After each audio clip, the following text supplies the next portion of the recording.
remind me, is it me or you that likes full body spinners? We should begin with follow-up. And I don't know, over the last few weeks, Ryan has been doing some sleuthing and we emailed BattleBots and we asked for the judging guide and we got it somehow.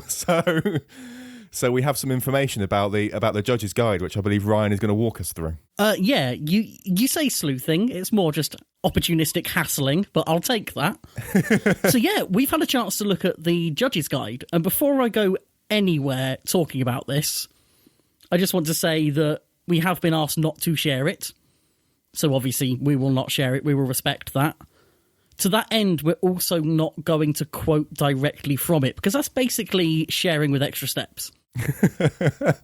What are we allowed to talk about then? What is the point in this segment? I want to talk about some generalities about the judge's guide, some things that jumped out to me in particular about this document. If you get us in trouble with Discovery, I'm going to be very unhappy. Now, we had a discussion about this before, Sam, and that was not your attitude at the time. I didn't realise that we'd been asked to not share it. Sorry, we were asked not to specifically redistribute it. Okay. I'm going to check the wording of the email. I would ask that you do not distribute or post this anywhere. That's not what we're doing. We're discussing it. Okay. I'm now no longer certain this is making an edit.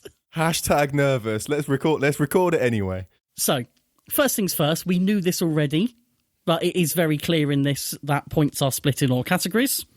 So if there was any doubt about that, which there isn't anymore, but was when I got this, that is cleared up. Mm-hmm. First of all, I just want to say it is a really thorough and clear document. And the only things that are in any way vague are just places where they're going, use your judgment because this is really obvious. Use your judgment because you are judges. And I wonder if that's how it always has been, or if they've maybe done that a little bit more just because they've now got judges who are exclusively roboteers, but we'll never know. A few things that they address specifically that I thought were very interesting. They define and talk about how to score cosmetic damage, so scratches to paintwork and that sort of thing. They also talk about ablative armour and how to score damage to that. Yeah, there's like a hierarchy of damage that they list, isn't there? Pretty much, yeah. That's a really good way of putting it. They also talk about things like how you judge smoke as an indicator of damage and how to judge the use of a flame. They basically go through everything. The aggression segment as well is very, very thorough.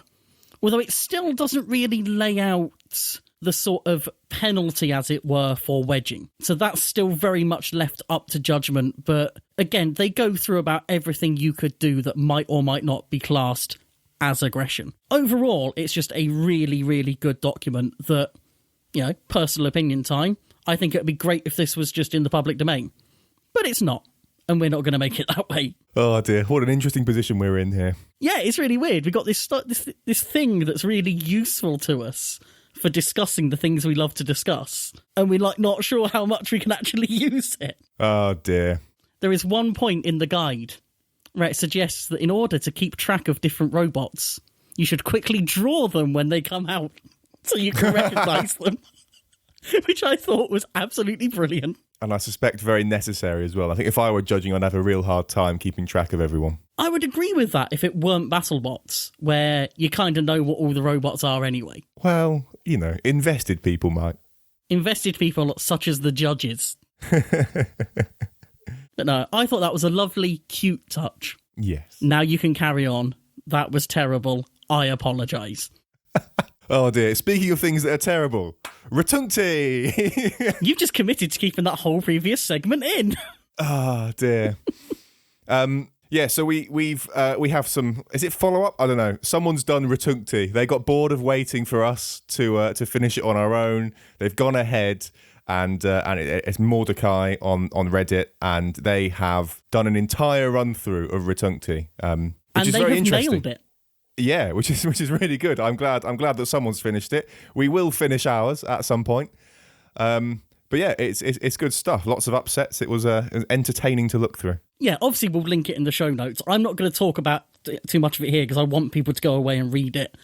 But it is, you know, for me as the person that came up with this stupid idea in the first place, it's really cool to see it work. Because we're not far enough through it to know if it works yet, and now we do. Now we know.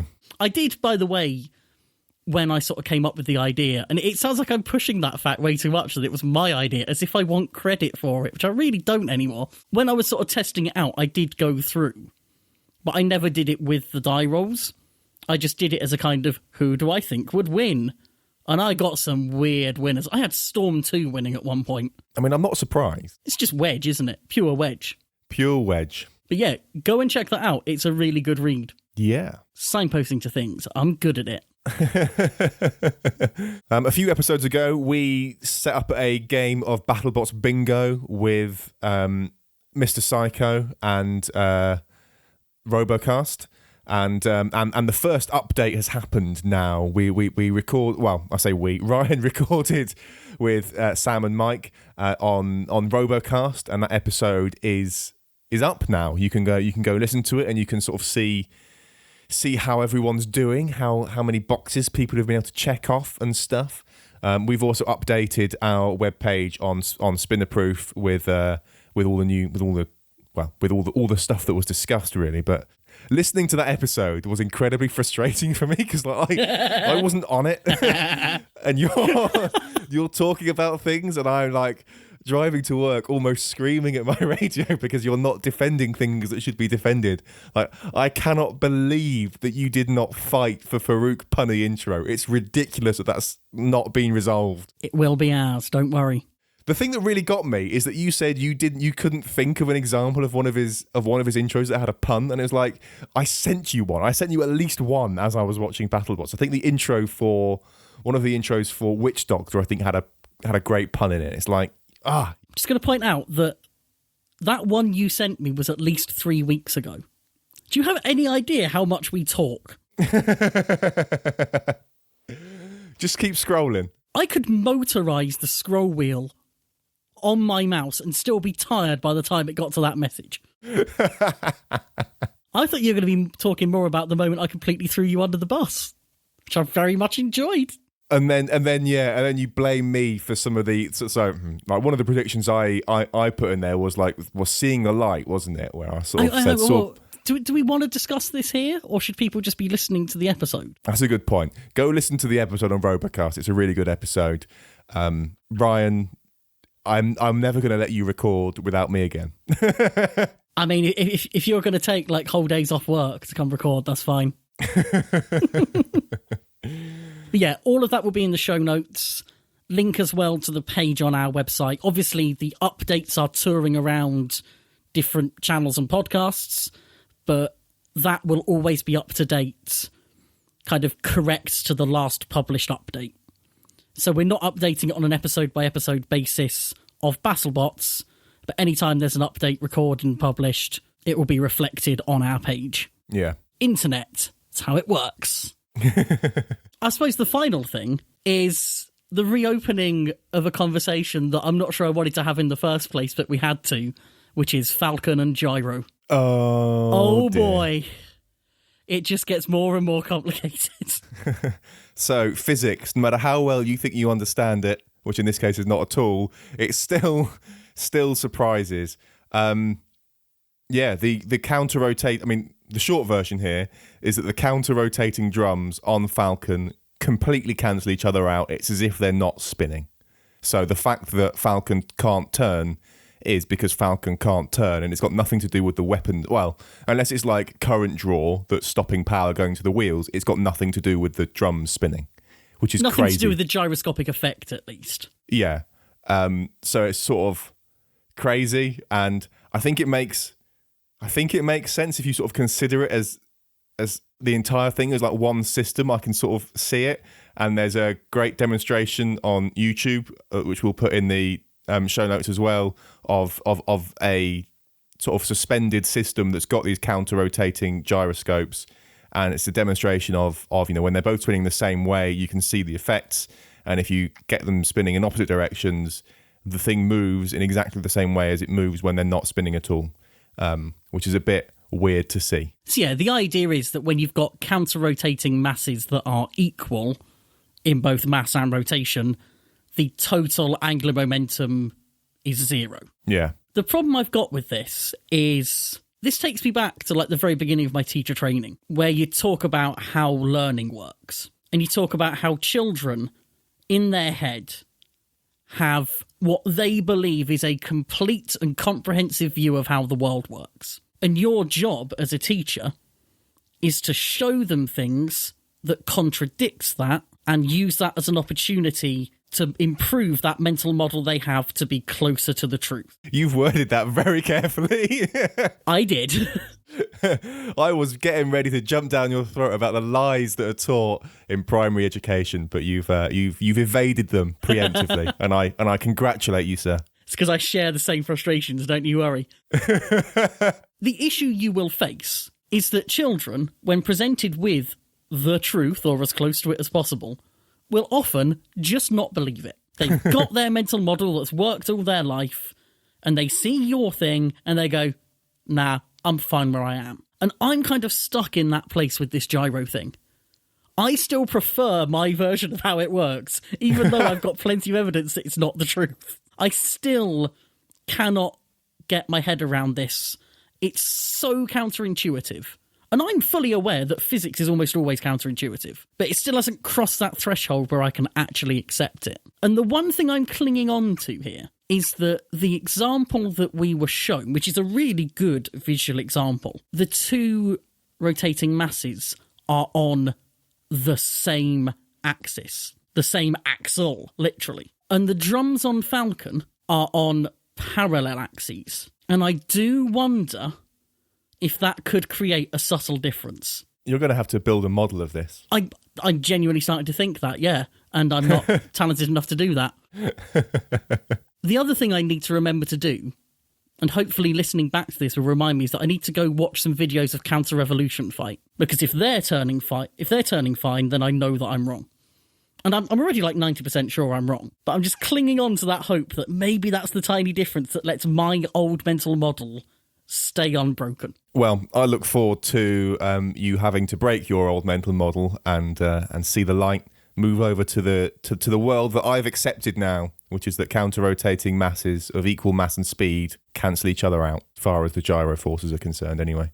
A seminal moment in your life. A real rite of passage for everyone there. Yeah, I think it's a big change. I think it's going to have lasting impacts on my life. I think when I'm, in my 50s, I'll look back on this day as a pivotal point in my life. Pivot. I still, by the way, am laughing at the fact that when we were having that discussion last time, even though it turned out everything I said was wrong, so the whole segment is essentially a stain on the history of Spinnerproof. One of many. Because we're never wrong, obviously. I still love that you felt the need to point out that I wasn't trying to say that the whole robot was being pushed into the floor. Look. Which was completely the correct thing to do.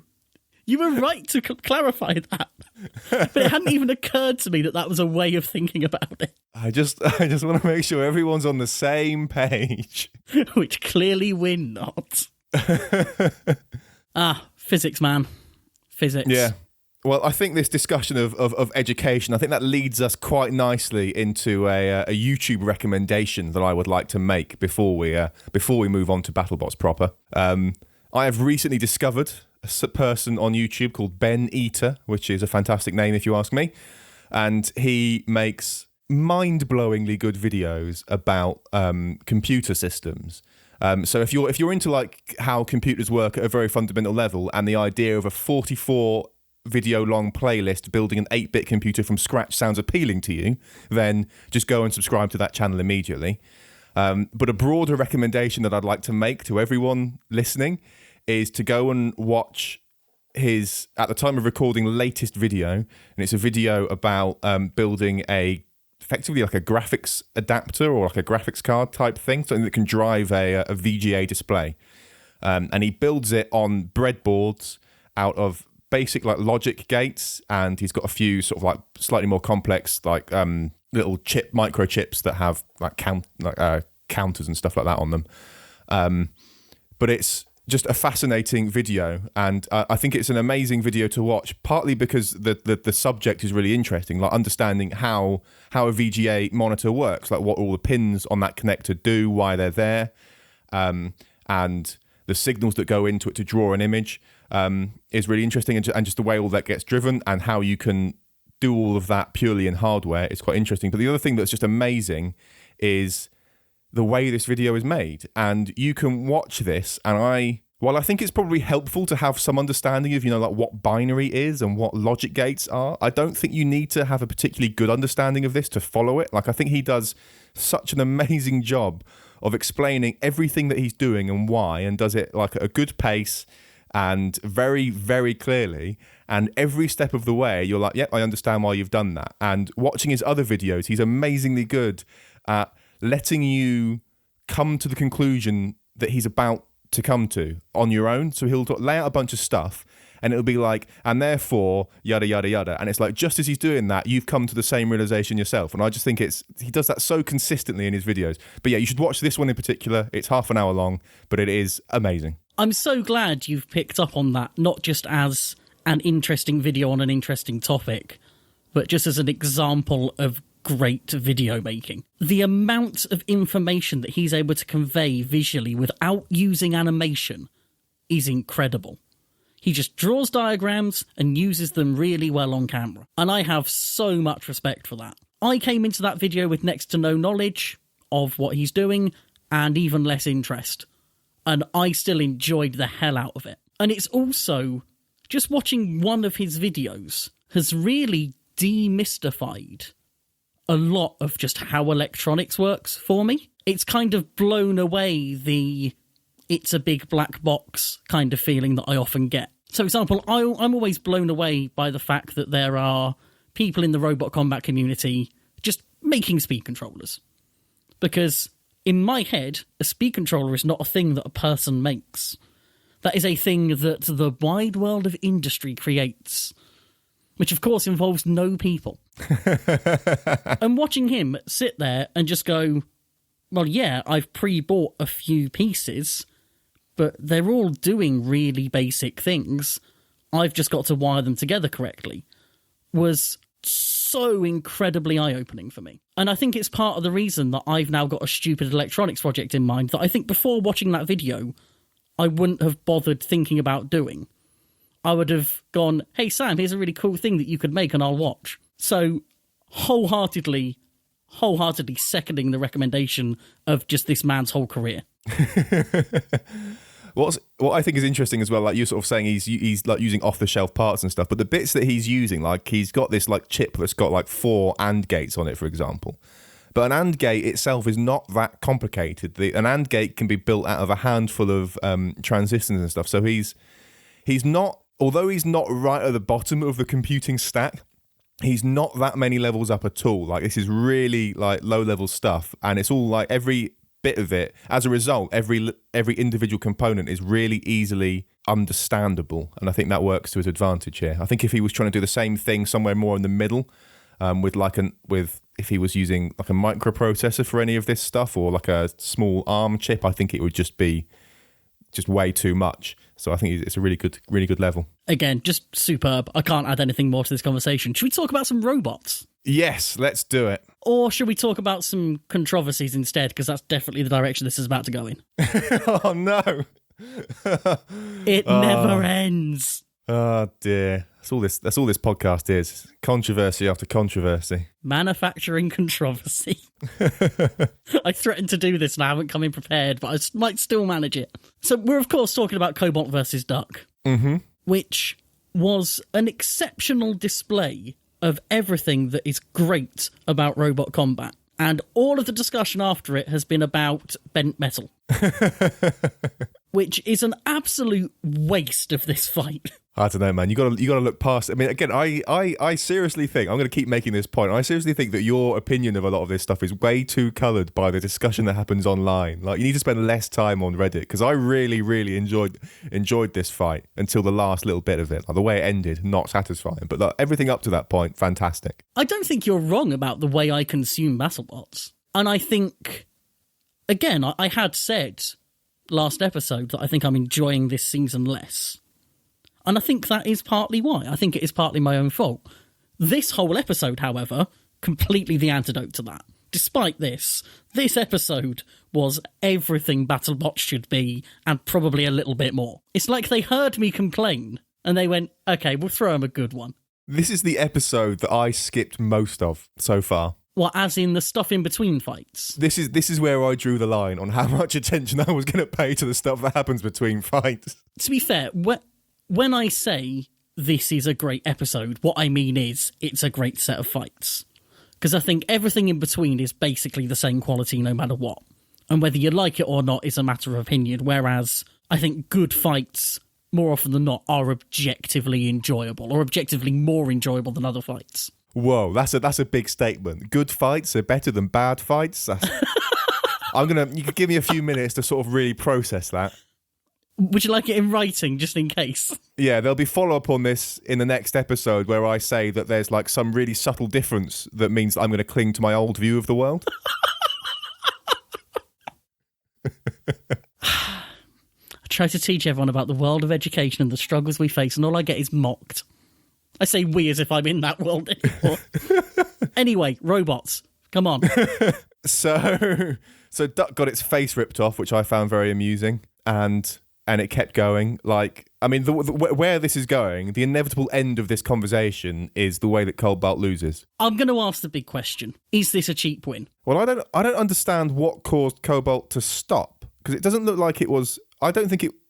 Was it stuck under the floor? I don't think anyone has said for sure what they believe happened. All they've said is they were stuck. Now, it looked to me like there was a sort of corner of a panel peeled up, which they've hit, kind of bounced upwards, and once they've come down, they've not moved anymore. But at the same time, you can't really see anything significant that they're actually hung up on. So I don't know if they've landed down on a piece of debris that was nearby. I don't know if they've landed down on part of that high spot, but it seems they were stuck in some way on top rather than under, I'd say. Well, I'll tell you what it looked like to me, which is it looked like the way that robots die when a link falls out, in that it just kind of hit the floor again and just nothing moved. Like the weapon stopped, the drive for all intents and purposes stopped, and it's sort of like if they were hung up on something, if they were like high centered on some debris or something, I would expect for them to at least try and spin the weapon or something.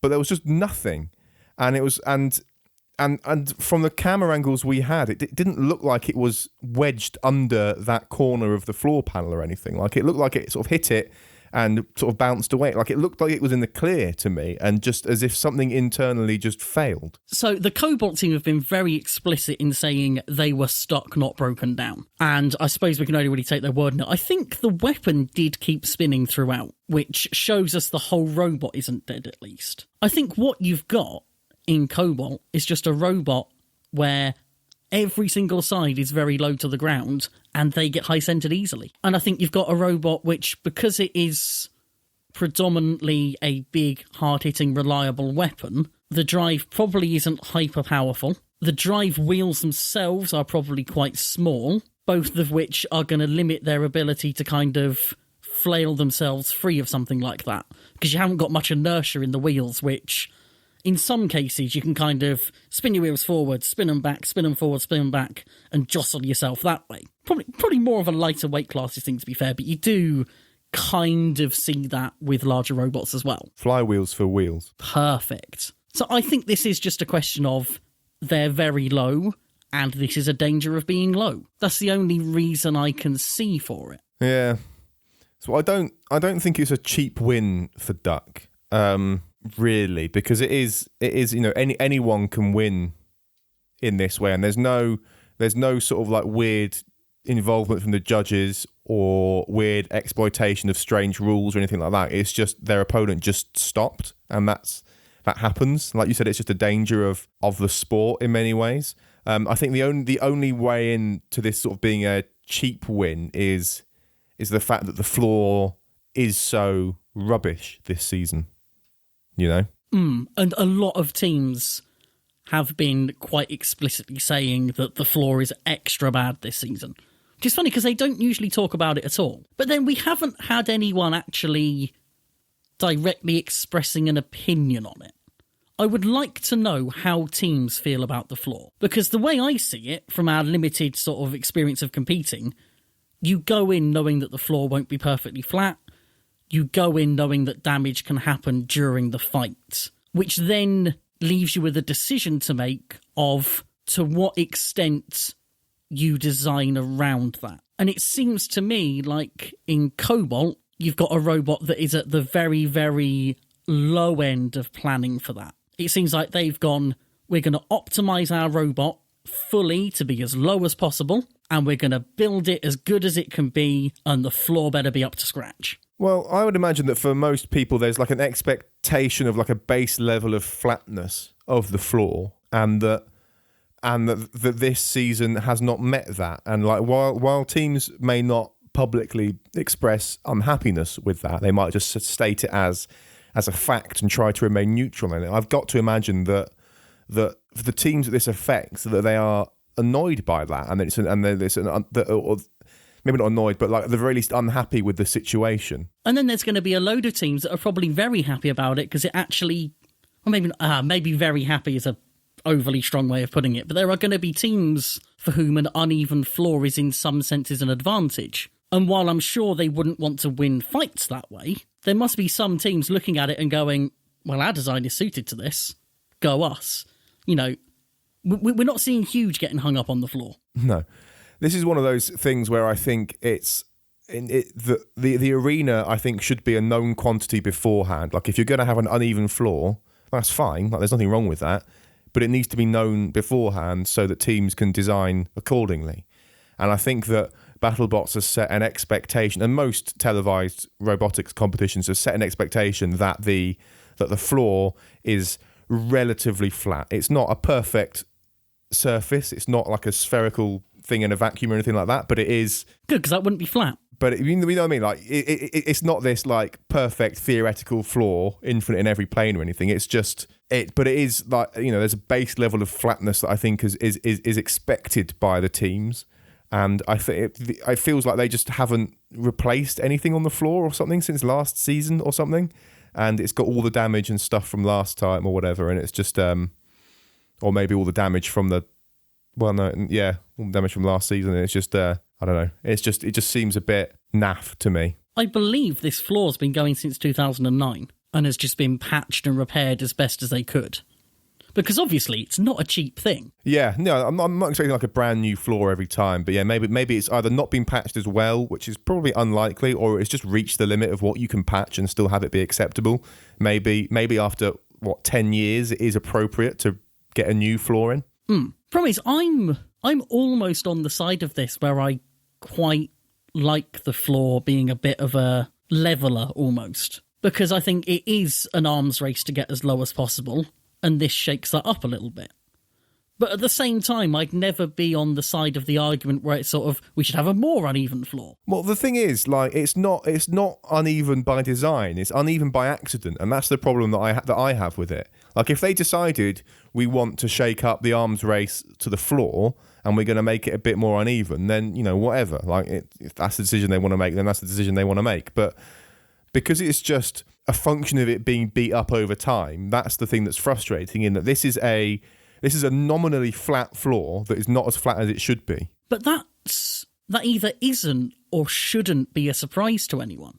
You know, yes, in an ideal world, it starts flat, it stays flat, and it would never influence a fight. But you can't prepare to fight in an ideal world. You have to prepare to fight in the real world, and that means an imperfect floor. Yeah, but like, so I'm not arguing that it should be perfect all the time. But I think, like I said, I think there is a point that has been crossed. Like the fact that the floor feels like a bigger deal this season than previous seasons, both in terms of the fights that we've seen on television and what the teams that were competing have been saying. Like you sort of said earlier, a lot of teams have just said the floor is bad this year. And that to me makes it feel like it's crossed the threshold. I'm not saying it was perfect last season or any season before that, but it's gone from acceptable to not quite acceptable anymore. And that change is I think the thing that I'm trying to get at, and the thing that I'm makes me think maybe it's time to replace the floor and make it flat again. Because like I said, it's a nominally flat floor that's finally got to the point where it's not flat enough anymore. It's too far away from what it was designed to be. That's all very reasonable. And it's interesting because we had a situation like this last season where damage to the floor finished a fight. But it was damage that had happened during the fight. So you kind of look at that and go, well, that's basically fair game. And I suppose that is the difference here. The fact that as far as we can see, that damage wasn't a result of this fight. Because obviously we're not going to expect to go in and fix the floor partway through a fight. That's ridiculous. But you do also wonder if the fact they've made the tournament bigger has also had an influence here.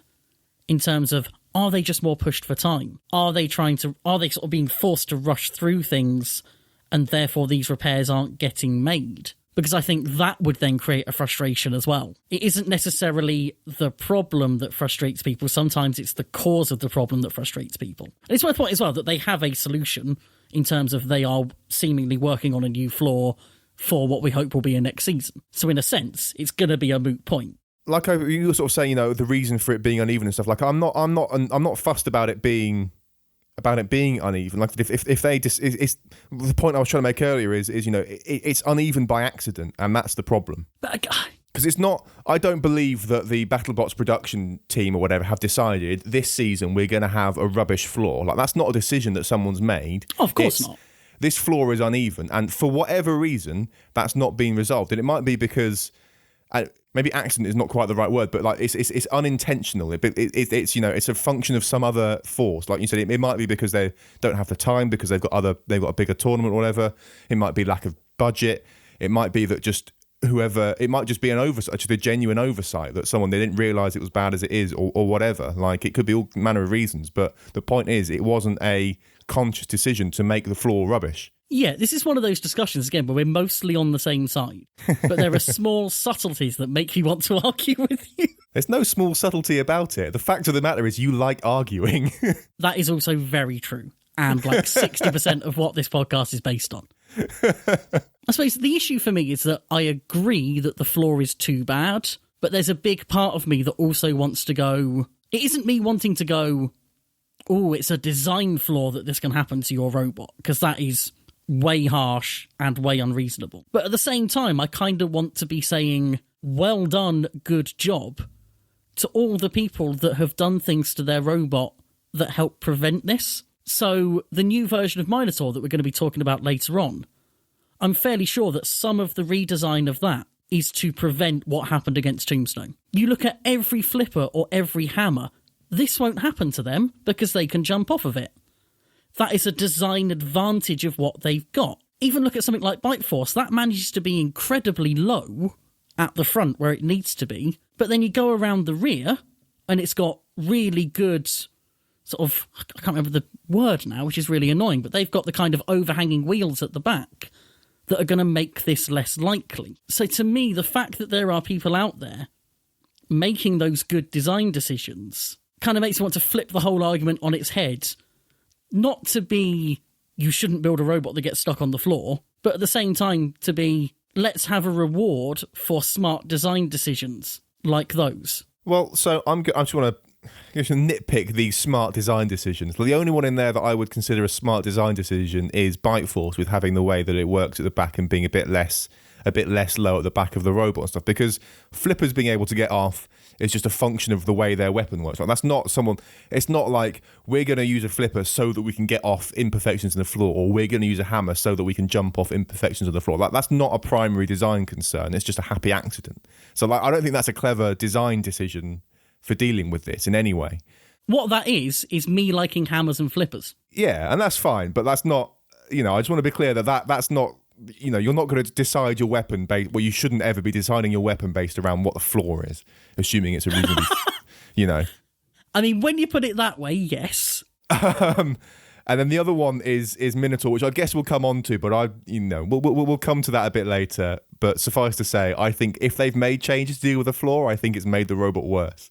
But the one that is a bit clever is bite force with the way that it works at the back, like the wheels coming over and not having wedges all the way around it and stuff.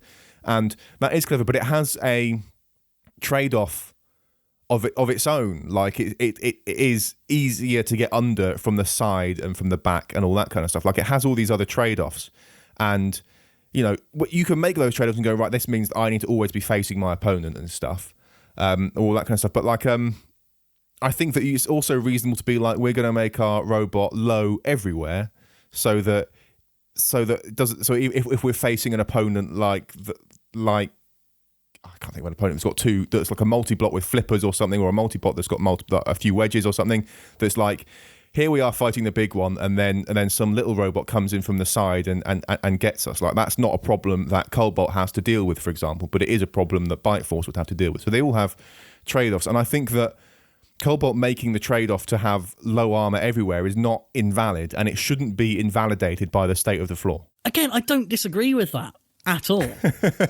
I think I just don't like the idea of being able to have it all. I want every robot to have its weakness, and right now this is the only weakness I can see on Cobalt. And then you're sat there arguing that it shouldn't even be a weakness, and I agree with you, and I don't want to. The thing is like, Cobalt was designed for a flat floor, and if they were entering it knowing the state of the floor, then they would have, the people that built it are not idiots. They would have made different decisions about the way that robot works to deal with it. So I think that's the crux of it for me, is that it's unexpected and undesigned that the floor is the state that it's in. But it's partly expected. That's the problem. It is partly expected. You know it's going to happen. Okay, well, so there's a level of imperfection that you're going to design for, and it's gone beyond that. It's unexpectedly bad. I'm not saying that people are expecting it to be perfect. I'm just saying that it's worse than people expected it to be. I'm so sorry. I'm sending us around in circles here because, again, I agree with you, but... and I can't define the but well enough. Okay. Well, we should probably move on then. Yeah, before I cause any more confusion and needless circling back. Before you rotate this conversation. Whoa! Boo. Big boo. Oh, that pun was a bombshell. Double big boo. We're going to talk about Rotator and Bombshell now. What a shocking surprise that no one saw coming. Good and bad in this fight. Good and bad. What do you think of Rotate? I mean, I do miss the tour. Yeah, I think they've lost something by not having the tour there. Was that why have they got it in half at the moment? Like, is it because they couldn't get the other half working, or have they just decided that this is the configuration for their robot now? So the story as presented on the show, and I think I remember seeing something like this at the time through their social media, is that they had the robot ready to go in the configuration we're used to, did some testing with it, and did some quite bad damage to it. And that this version is either something they had planned that wasn't going to be their primary configuration, or is a configuration that they kind of cobbled together and are making work. I'm not sure which of the two that is. I would imagine this is a configuration that they had planned. It seems too well made to be spur of the moment. And it is largely quite effective. More so in this fight than the Sawblaze fight. Because in the Sawblaze fight, their forks were really weird and really didn't look like they could work. And for this fight, they've actually made them sensible looking. Yeah. I don't know how much you remember of the Sawblaze fight. Oh, bits and pieces. Or specifically the forks. The forks that didn't get under anything. Yeah, the forks that basically had a blunt end and seemed to form a sort of 70-degree angle with the floor.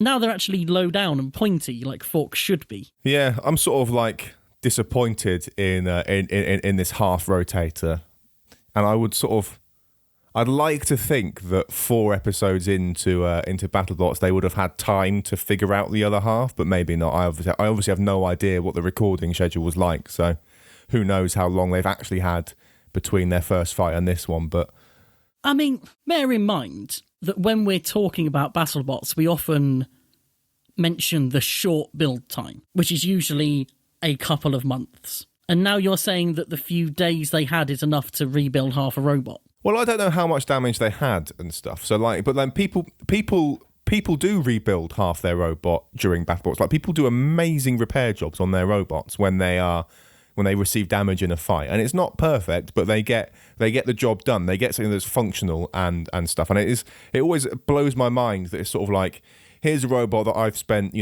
months and months crafting, and here it is. It's been destroyed, and then like a week later they've got it sort of reassembled and stuff. And you consider the changes that Witch Doctor had to make to the internals of their robot in the last series. And it's like, people can, they've got the tools and they've got the expertise and they've got the manpower and stuff to do some pretty incredible repairs. And like, I don't know, it's just sort of like, a part of me feels like maybe it should be possible, but obviously I don't know. If it is utterly wrecked, then sure, like, it's gone, and that's that. Like, I'm not saying that they must fix it, and if they don't, then it's terrible. But it's just, I'm sort of surprised that they haven't in some way, just because of the expectation or the precedent, I guess, that's set by the repair jobs from other fights and stuff. But also, like, if it is that it got wrecked and they've got all this extra time and they keep showing more behind the scenes and in the pits and stuff, and it's like, show us the damage that's done to the other half of Rotator. Show us why it's not the Rotator that we all fell in love with in the last series and stuff. Like, show us that stuff, because this is sort of disappointing and largely unexplained. I mean, I don't dislike this configuration. It's a good undercutter, and I do quite like undercutters. So in that respect, it's still a good and valid robot. It doesn't have the thing that makes Rotator unique, but it's still very solid. It's beaten a top-tier competitor in Bombshell. I can keep straight there. There's no way you can argue that Bombshell is a top-tier competitor. That can't happen. I hate myself every time I accidentally use the term tier, so I'm going to very swiftly backtrack on that. I genuinely think that this version of Bombshell does look decent. The one last year didn't work. It's very easy to sit here and go, oh, that was rubbish, because we know it didn't work very well. And it's kind of easy to do that with this one because we know it doesn't self-right, but that doesn't mean that the rest of it is weak. It's got a good wedge on the front. It looks like the weapon has got some power to it. So I don't think you could, while a lot of people would like to, I don't think you can look at a matchup with Bombshell as a walkover. I can and I will. I think this was a genuine danger to Rotator in whichever configuration. I think that I feel the way about Bombshell that you do about Witch Doctor. Fair, yeah. Like, I don't think the Bombshell is that good, and I don't understand why it seems to be like more. It's hyped up a lot more than I think it should be, and this is the second season running now where it's like this isn't as good as you're making it out to be. And I think they're sort of still riding on their success from this Swiss Army bot that they had called Bombshell. And it's like, come back with that. Like that I thought was interesting. It was a very unique robot, and I liked the Swiss Army approach, or at least I do now. Whether or not I did when we recorded episodes about that, I don't know, but I do now. I mean, I definitely didn't, so I know that you didn't. And at the very least, like I say, I prefer the Swiss Army approach to this sort of like largely ineffective vertical drum spinner thing that they have at the moment. Man, that was like 3 topics at once that I'm now going to try and address in turn. I completely agree with you in terms of you cannot judge current Bombshell on original Bombshell. You've basically got a team that has pedigree and a robot that does not. So I agree with you that we shouldn't be looking at Bombshell's kind of status, as it were, on anything other than this iteration's performances. But then I kind of feel that for all robots, except something like Tombstone, where it is the old one, but slightly better, or slightly worse. Could go either way with any robot, but usually slightly better. So on that front, I completely agree with you. I still think that with this version, okay, it isn't something that you look at and go, that's my pick for the title or anything like that. But at the same time, you don't look at it and go, that is an ineffective robot which can achieve nothing. Because honestly, I wouldn't say that about basically any, but you know what I mean. Mm-hmm. It is a robot which, if you were going to face it, you would be sitting down beforehand and making a plan. It is not a robot that if you got drawn against it, you just go, charge the batteries, throw it in, we'll be fine. I mean, I probably would. And that's why you haven't won BattleBots yet. Well, the reason I haven't won BattleBots is I've not entered BattleBots. The only reason is your attitude towards fighting Bombshell. Brilliant. Yeah, I think people And I think, I'm saying people, but I honestly at this point think I am just saying you quite like to dismiss a robot when it's losing fights. I dismiss robots for all kinds of reasons. True. But I do admit when I'm wrong about dismissing a robot. I'm not saying that Bombshell is a bad robot or anything. I'm not outright dismissing it, but I'm sort of, it hasn't done well in a long time, really. And it's like, well, this is not... I think I can see the potential. I can see, it's not a fundamentally silly idea, this robot. And I don't even necessarily think it's particularly bad execution. It's just for whatever reason, it's not working. And that's not a statement about the design of it or anything like that. It's just, this isn't working. And I don't know. I don't feel like I'm dismissing it for that reason. But I'm also like, I wouldn't... Given its history of not working, I'm not going to rate it in most fights. I'm not going to look at a matchup between Bombshell and anyone else and go, oh yeah, Bombshell's definitely got this. I'm like, if Bombshell works as designed, then they could do quite well. But they haven't got... There's not a lot of evidence to suggest that they can work as designed. And I think this might be somewhat similar to how you feel about Witch Doctor, where it's like, I think Witch Doctor does genuinely have a similar problem where it's not as reliable as it should be. It's sort of like if this works well, then it's going to be a great fight. But history suggests it's got in Witch Doctor's case, a 50-50 chance of not working properly and burning itself out. And I think that has to colour your opinion of it. That has to factor in when you rate it against other robots. And I think that Bombshell is worse than that in a lot of ways. I don't think it has got even got a 50-50 chance of working well. I would sort of, I'd say it's got maybe a 20% chance of working in any given fight. I don't think what you're saying, or for what you're saying, I don't think Witch Doctor is a good analogy. My argument with Witch Doctor is largely around its record, in terms of its losses were in very difficult fights, and its wins were largely in matchups that favoured it. That's more my point with that. I think what you're saying with Bombshell would be more analogous to something like Captain Shredderator, where you look at it and you go, it loses a lot, but it usually loses for a weird and specific reason. Yeah. And it's then up to the individual to decide whether you want to combine all of those reasons together into bad robot, or whether you want to combine them all together into unlucky team. And choosing Captain Shredderator wasn't the best, because I know that most people have an opinion on that specific issue, but I think that is probably a better analogy than Witch Doctor was. Yeah, I mean, there is an element of luck in all fights and stuff, but I think if it consistently happens, you have to question that. Like, if you consistently die in weird and specific ways every single fight almost, then it goes from luck to there's something more fun. This isn't random chance anymore. There is some root cause for this thing, and I'm not a superstitious person, so I'm not going to be able to blame that root cause on some sort of nebulous airy-fairy concept like luck. It's just, there must be some physical manifestation of a problem somewhere in the robot. And I feel like this is true of Bombshell. It's like if you consistently die in weird ways or consistently lose fights, and it's like, well, there's something fundamental here. And it's not that the design is fundamentally bad or the execution is fundamentally bad. It's probably just some like subtle thing and a combination of many factors that just leads to this robot not being as good as it should be, given what we know about the team and given what we can see in the design. Yeah, and for the record, when I spoke about Shredderator, I wouldn't look at it as bad luck. I would look at it as unreliability with a root cause of some kind, in the same way that you would. Yeah. But to take that back to the original framing of this conversation, that still doesn't make them a free win or a soft opponent, because you've still got to be prepared for them to work at their full capacity. And you know that if they do, they will be tough. And no one wants to go into a fight hoping for the opponent to break down or to get flipped into some weird position. You always go out with a plan to actively beat them. Yeah, I wouldn't vote them as like a free win or something that you just don't have to consider or anything like that, really. But like I would if I fought them, I would at the back of my mind at the very least have some kind of a plan for what if they work well. But then I'm also be like, me being me, well, the balance of probability is that they're not going to work as designed, because that's what the evidence suggests.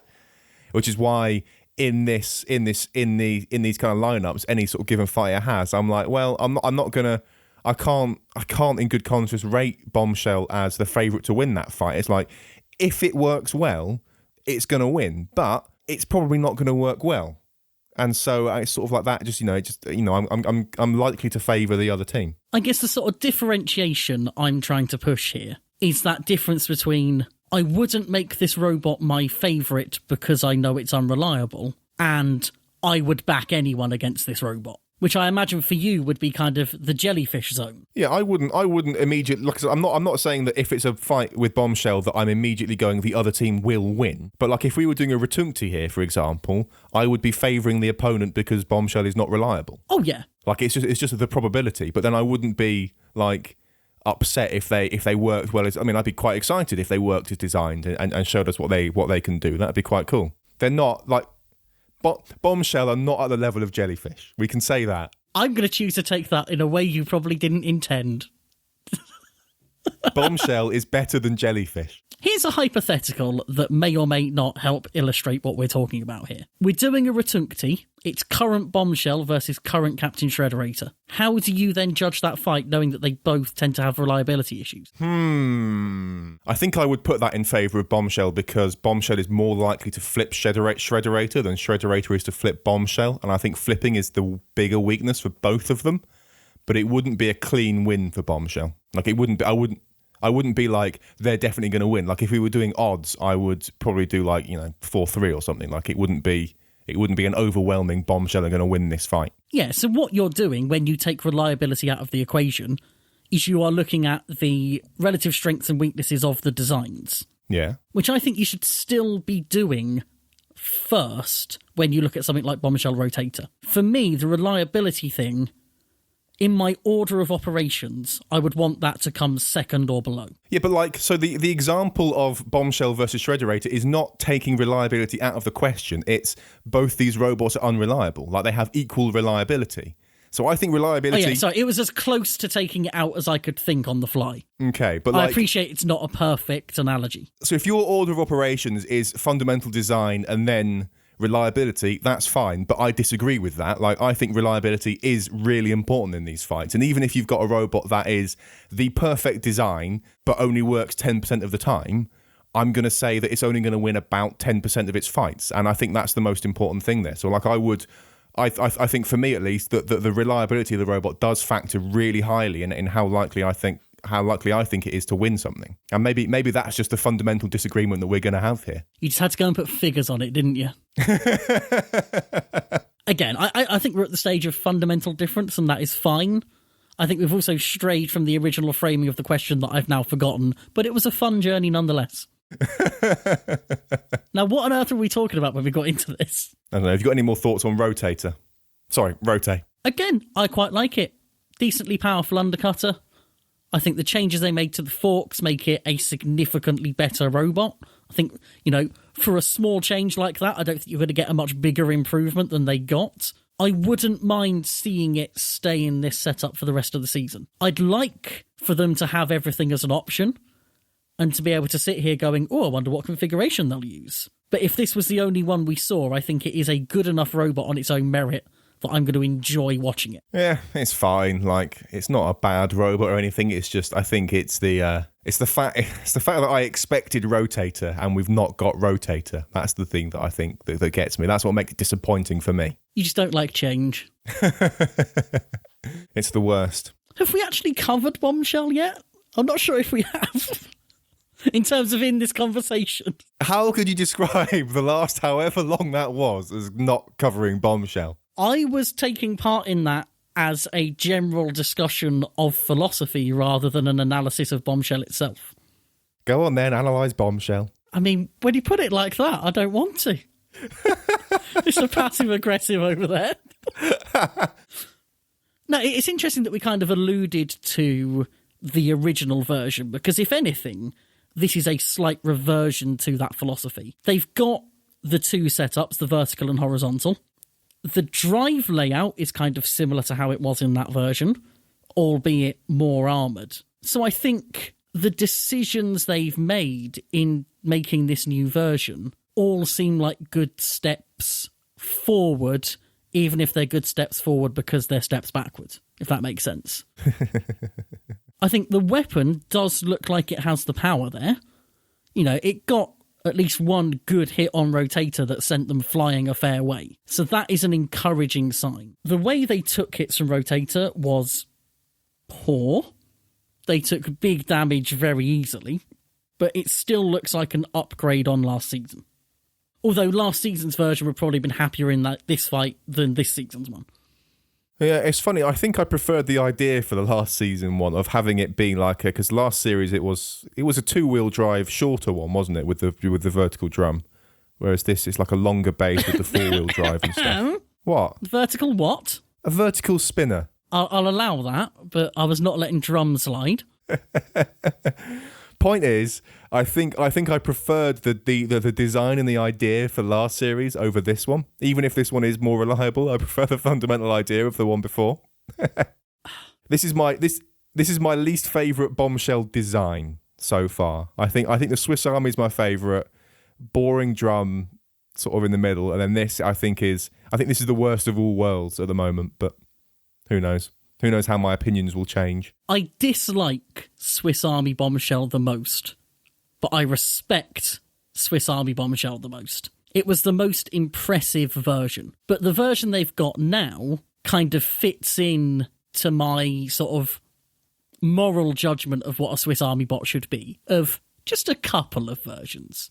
that are both still kind of spinners and still kind of do the same thing. I think that this version is going to be more prepared for more situations than the last one. And that, I think, is good work on their part. Fair enough. Rotator, however, completely dominated them, and that was pretty good to see, because I want Rotators to do well. Indeed. Are we done on that fight? I think we're done. I think we can move on. It gets no easier. I immediately, before we go into this fight, just want to blow the bias bugle for a second. I just point out that I am going to be very nice about Nelly because I really like all the people involved. And I don't think that's a surprise to anyone, but I do think that it's worth pointing out that that is the position I'm coming from, of I really like all these people, so yes, I am probably being a bit nicer about their robot than I maybe would if I didn't know the people. Happy with that? Just get that out of the way? That's fine, yeah. I will say it was very surreal seeing those people on television. I mean, we should point out that we were literally on the pit table next to Charlie and spent quite a lot of time chatting with him and the other people around us. And seeing him just stood there in his shades with far too many shirt buttons open was quite the experience. So yeah, position is clear. Now we can move on with talking about how good Rainbow is. I literally have forgotten to have opinions on Rainbow. Dear. How can you forget about Rainbow? I mean, maybe if it was a double rainbow. All the way. Yeah, I mean, Rainbow's pretty good. I think it's a very sort of standard horizontal spinner thing. I think we can say from this fight that its weapon is not the world's most reliable thing because its drive did die at the end. And the bar seemed to be loose at the end as well. I think it was more than just the drive belt / chain going. It was a lot worse than that. Ooh. But yeah, I don't have any in-depth thoughts or philosophies about Rainbow here, I'm afraid. I mean, it did the job in this fight. We say that it doesn't look that reliable. It did still have to dish out some big hits to get where it did in the fight. Oh, yeah. This fight in general is a really weird one because it's come up in an episode that was almost entirely competitive fights. Obviously, Bombshell Rotator maybe less so. But most of these fights were contests in some respect. And this turned out not to be. And I think it would be really easy to go, oh, that one's a bit out of place, that one's a bit weak as a fight or whatever. But I think it played an exceptionally important role in this being a great episode. Because it was light relief on the sort of fight card, but then sort of translated into a really visually spectacular fight in the show itself. And I think it's very rare you get both. When we had, for example, Battle Royale with Cheese versus Tantrum, that was a fun concept and a fun idea, and the fight was dreadful. Whereas in this case, we had fun idea and fun fight. Yeah, I think this was probably one of the more memorable moments with that the sort of shot at the end with, what is it, Chris being like, "Can you see me?" like, and flapping his arms around from the box. I really enjoyed the like. There's a shot of like directly of those two guys and you can see him, and then it moves to another shot where you can see the robot with those guys in the background and he's still going. Yeah. That really cracked me up, and I think that is a very memorable moment from this episode. Chris and Kenny, in general, I think have been better than ever this season. Yeah, I think there's a few holes that in their commentary, I think, that I noticed a bit more. I can't remember if it was in this fight or a different one, but there was a few moments when this is going to sound really stupid because obviously their entire job is to describe the fight, but like where there was a few times when I was watching it just felt like they were describing the fight, but in a bad way. In this the way episode, that we're seeking to avoid doing this season. Yeah. I wish I could remember which fight it was now. It might have even... Maybe it was the next one. I don't know. But like it was... There were just a few moments when it was like 2 or 3 times in a row, it was one of them being like, "Oh, they're in the corner now," or something like that. And it was the same cadence, the same sort of like patter, the same kind of thing. And it was just kind of... You're not really saying anything. You're just describing exactly what's on the screen, which I know that sounds ridiculous because that is exactly what they're meant to do. But for whatever reason, I don't know exactly why, it stood out in this episode a little bit more. But yeah, other than that, I think those two have been as good as, if not better than before. I think we're getting more of this season is as live commentary. I don't think there's as much being re-recorded. Yeah. Which means we're getting more personality, which is what I'm really enjoying, but we're also getting more mistakes. And there have been a lot of things that are just very obviously wrong when you can see the camera view, but it would completely make sense that they would believe was happening at the time, which I think in previous seasons they would probably have gone, we'll get them in and we'll revoice that. Whereas this time they're going, it's fine. Yeah. It's not fine. But it's mostly fine. You know, we put up with it with Jonathan Pierce for decades, so we'll let them off as well. Oh, dear. But I think there's been a lot more of that general fun. You know, the arm waving "Can you see me" is the perfect example of the kind of fun that we're getting this time. Yeah. Or getting more of, should I say. What happened to Nellie's weapon? It never fired. It was never shown firing, I think is the more... balanced version of that from everything that we've heard. Look, as ever, I'm going to make this point again. If it doesn't happen in the Discovery broadcast, it never happened. Unfortunately, once again, true. For whatever reason, the people making the show have decided not to show the times when it was firing. That is rubbish. Presumably that's some kind of narrative that they're trying to create, and I hate that. But I'm hoping it's part of some amazing redemption arc that means their next fight, the hammer's going to do big damage to someone. That's what I'm hoping is happening here. Yeah, we'll cross our fingers. That's rubbish, though, that they would cut Nellie working. I mean, biases aside, that feels like a bit of a crummy thing to do. I mean, the cynic in us again is probably going to say that they want Nellie to look like a joke bot so that people will get angry about it on Facebook. Because remember that the moment you pay attention to aesthetics, your robot is a joke robot. That's the rule now. Ribbot, joke bot. Nelly, joke bot. Rainbow, joke bot, because they've got paint on it. White Force, joke bot, because he's got blue. Tombstone, joke bot, because he wrote the name on it. They're all joke bots now. It's just how it works. Everything's a joke. God, imagine how annoyed people would get by a pink hammer bot with googly eyes. I mean, I don't particularly think that Nelly is a joke bot. Like, it wouldn't fall into the joke bot category for me. Oh, no, not at all for me either. I think it's got a very serious weapon behind it and a very serious wedge. Well, yeah, because like, even though it took a lot of visually took a lot of damage, I would make the argument that aside, because I think it lost like a bulkheady type thing on one side of it, which is a bit more structural. But in general, most of the stuff up there, I think, isn't housing anything in particular, and is maybe not quite ablative armor, but it's less important armor. So I think the fact that it took all the plastic off the top, while barely doing any damage to the wedge at the bottom, I think is pretty cool. Like I think the base of Nelly is quite seems to be quite well armoured. Yeah, as far as I'm aware, everything important is below the level of the wedge. Although I would say that I'm not sure that having the wedge guiding robots up to hit the top of your bulkheads is necessarily a good thing. It's better than just letting them hit all the other stuff. I don't know, imagine having a wedge that guides spinners right to where your weapon is mounted. Who would do such a thing? What a ridiculous thing to do with a robot.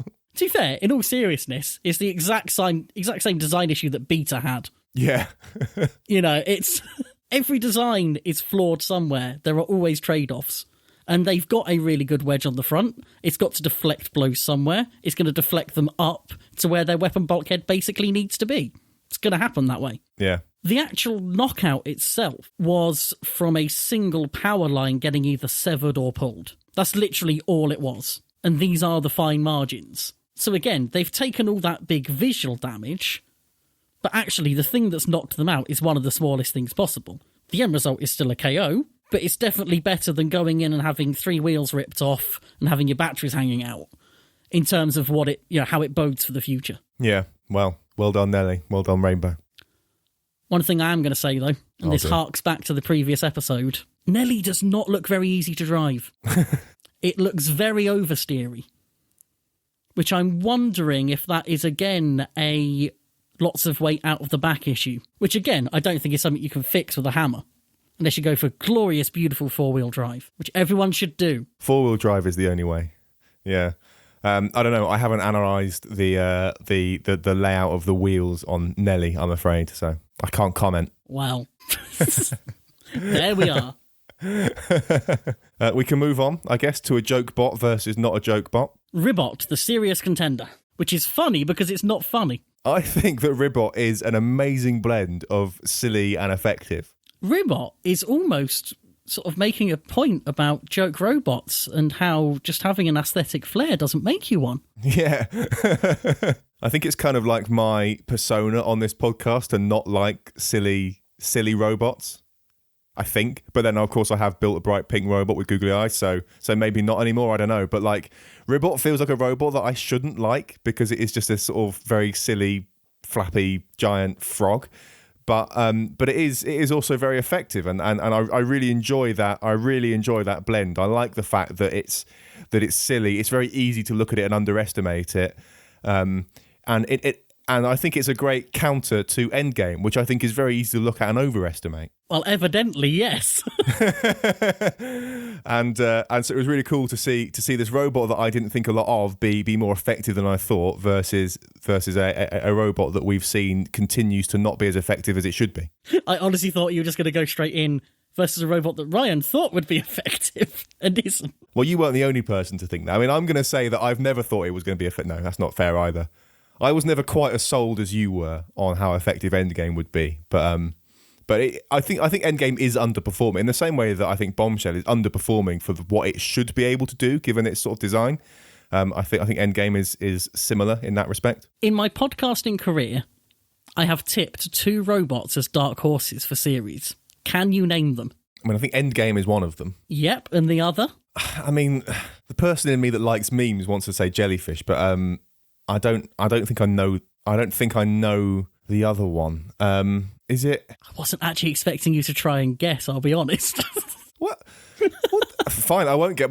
That's it. No more guessing then. No, Tell me. you've gone now. You've got to say one more robot name. Well, so the only thing I can think is maybe Aftershock, but I'm not sure. No, Iron Ore 6. Oh, Iron Ore 6, of course. Iron Ore 6, the other robot that was rubbish. I don't have a good track record. Oh, dear. If you're taking bets on anything at home and you hear Ryan, like, back a robot, then you know that robot ain't winning anything. I'm trying to think who my fringe pick for this year was. And I'll be honest, there was no one in the field that jumped out to me as a newcomer or a sort of, as someone that wasn't here last season that really looked super strong. So I've not jinxed anyone. Foxtrot. I mean, Foxtrot is an established beast. The law of averages suggests it's going to win at some point. Put it in enough fights. And it might actually move. It has fought, hasn't it? Like was it on like a Science Channel thing? That episode, at the time of recording, has not aired. By the time of release, will have aired. It was delayed for a week because of the 4th of July, even though it was airing on the 3rd. America maths, everybody. Apparently, in Imperial, the third is the fourth. Who knew? So we still haven't actually seen Foxtrot fight any on television at all then? We have not. The good people at home have. Super fun. I look forward to discussing that one day. The result of it is already posted online if you want to know. Spoilers, man. No, gotta wait for it to be aired by, I was going to say Discovery, but the Science Channel or whatever it is, whatever parent company owns both those things. We've got to watch it in the way that they designed it to be watched. What, legally? Yeah, everyone knows that you need to watch it according to how the creator wants it to be. Even if they go back and change it after the fact, you need to watch the most up to date version in the order that they made them. I look forward to CGI Foxtrot. CGI Foxtrot with like a massive Nelly the Edible walking across the frame. Blocking everything. Yes. Every kind of yes. And maybe some kind of like not immobile, but like unmaneuverable robot in some improbably complicated sort of terrain. At one point, we were talking about Ribot, weren't we? Ribot put up such a good fight against Kraken that I keep forgetting it lost that fight. I honestly spent a good hour after the show thinking that they were now one of, the 3 robots that were 2-0 at this point? Possibly the 3 robots that still are. Or would have been if it were. Language is hard. You can do it. I believe in you. No, I can't. Everything about them has just been impressive so far. They are a Swiss Army bot with, I think, 4 different weapon modules. They've only used the vert so far, but they've got a lot of adjustability there. They can clearly take a few hits. Their drive looks really strong. Their driving looks pretty good. Everything about them has just been super impressive so far. Yeah, they are a good bot. They're good bots, Brent. Is that a reference I don't get? How do you not get that? They're good dogs, Bront. Do you not know that? No. You need to spend more time on the internet. You need to spend more time on Reddit.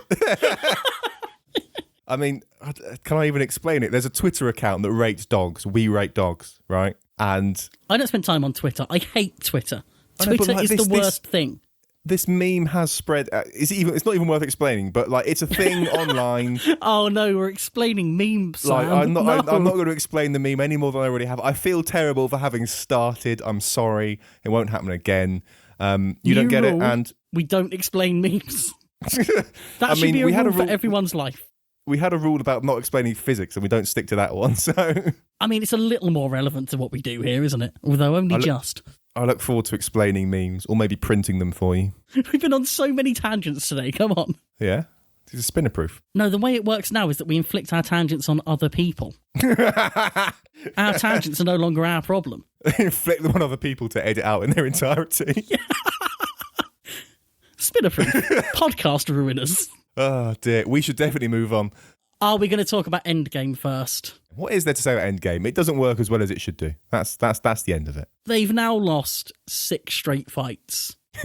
We've already had a conversation about me and Witch Doctor and records and all of that. Endgame is now not coming out of that conversation well. They've had some tough matchups, and they've largely lost to good robots.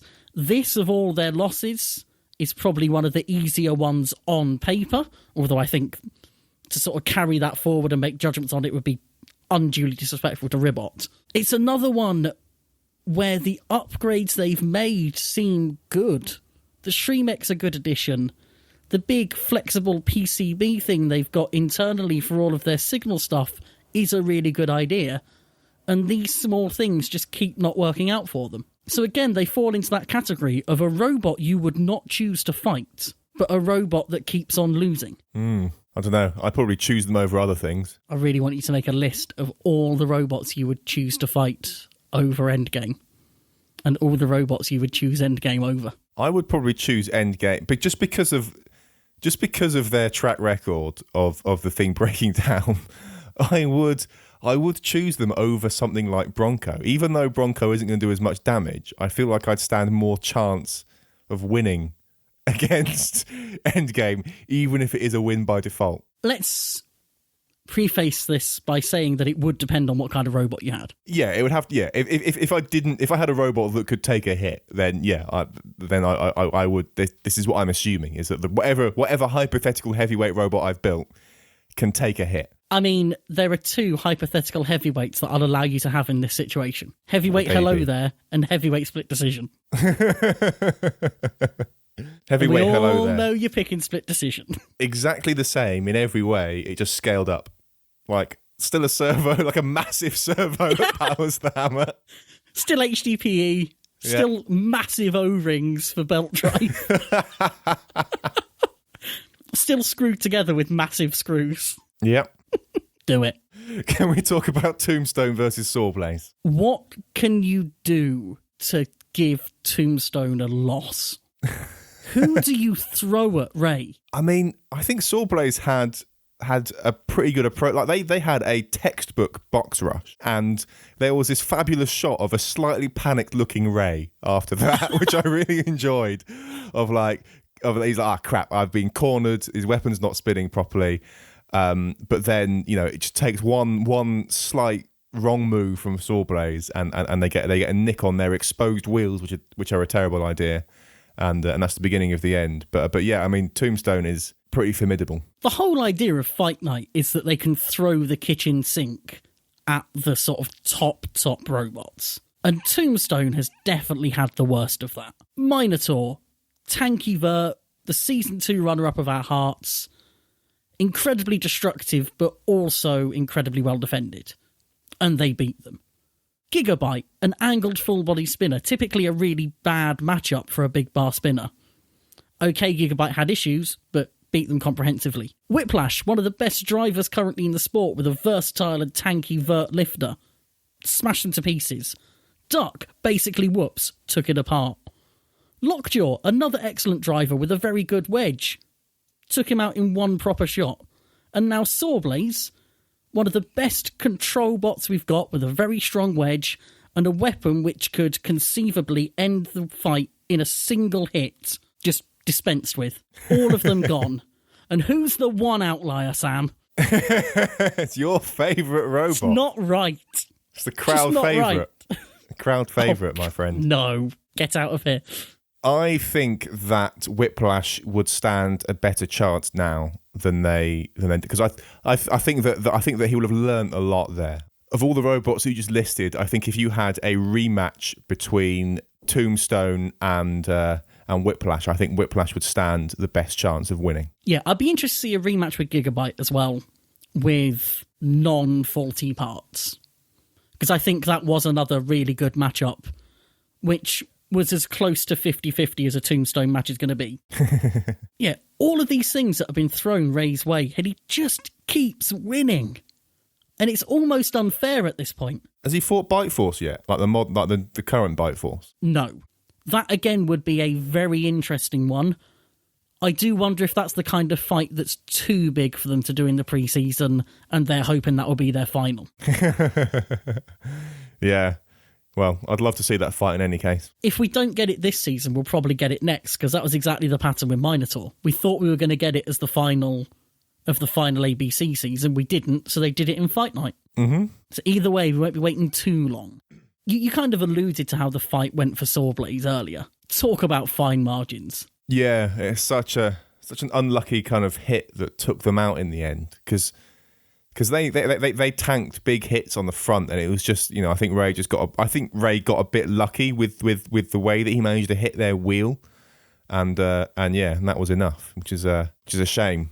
I'd say the turning point came a bit before that, because Sawblaze quite early on managed to get around Tombstone's side with the bar stopped, driving them towards a wall, and managed to deflect off of their own pulverizer and lose their grip before they got against the wall and got the sword out. Yeah. That could have been the one-shot kill. Probably wouldn't have been, but could have been, and that's what we're hanging on to here.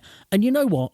Fair play to whoever made the trailer for this fight, because they took every single second that Sawblaze was on top and managed to put it into that trailer.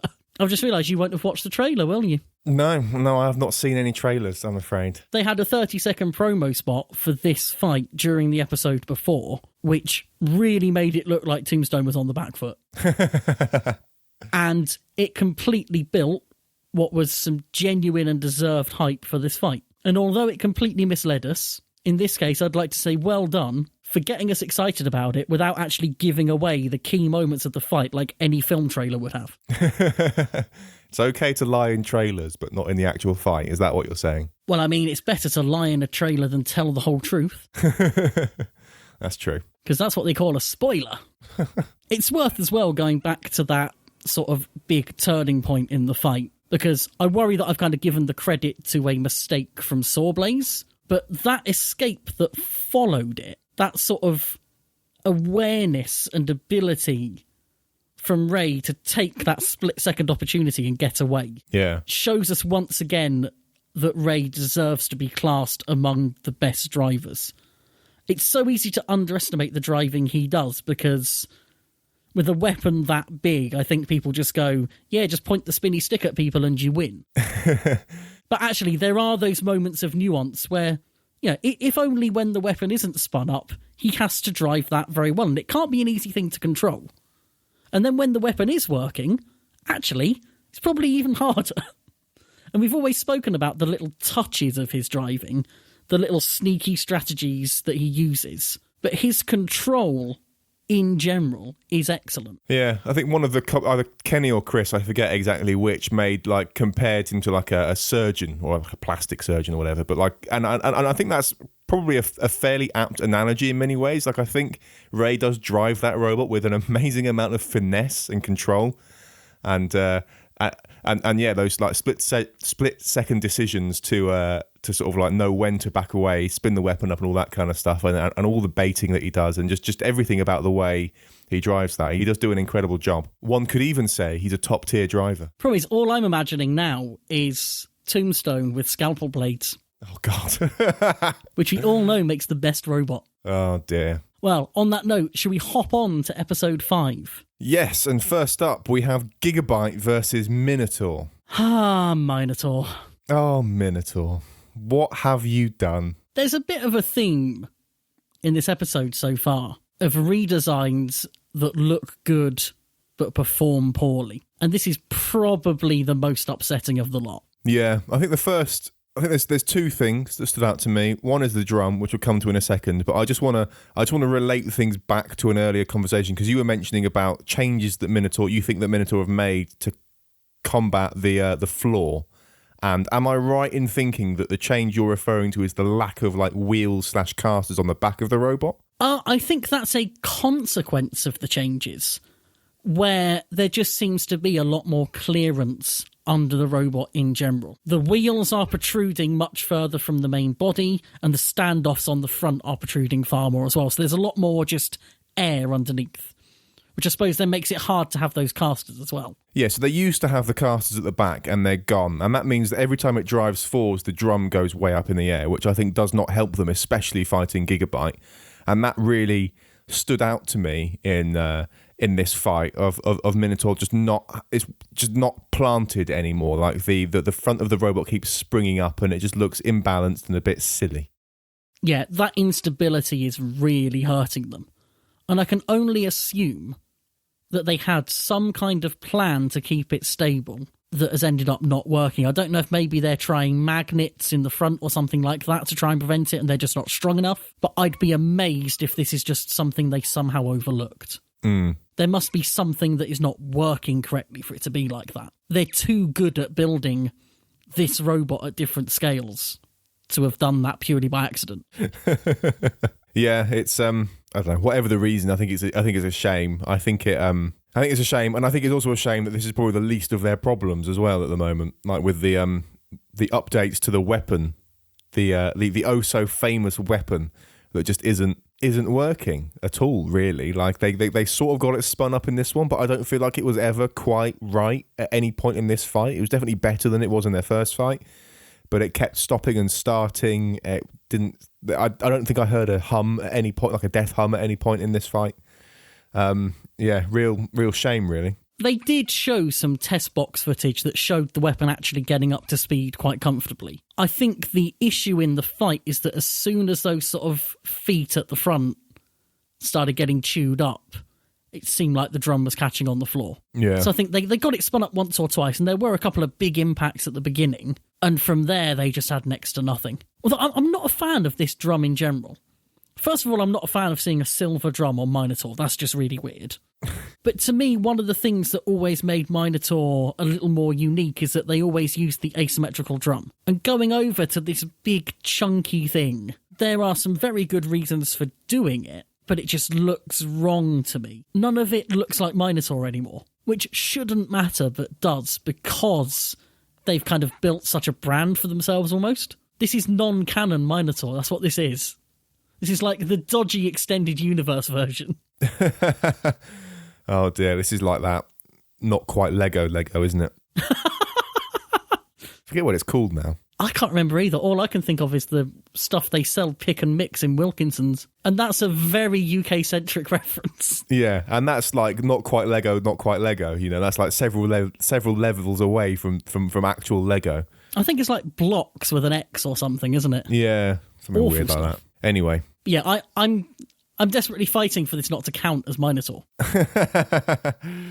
I mean, it's got the name and it's built by the right people. So, you know, I think it is still, you know, I'm afraid, canon. Whether you like it or not, this is still a canon version of Minotaur. This almost falls into the versioning conversation, but we'll save that for another day. Man, the versioning conversation, that looms over us. Even if it doesn't loom over the audience, it looms over us every time we record.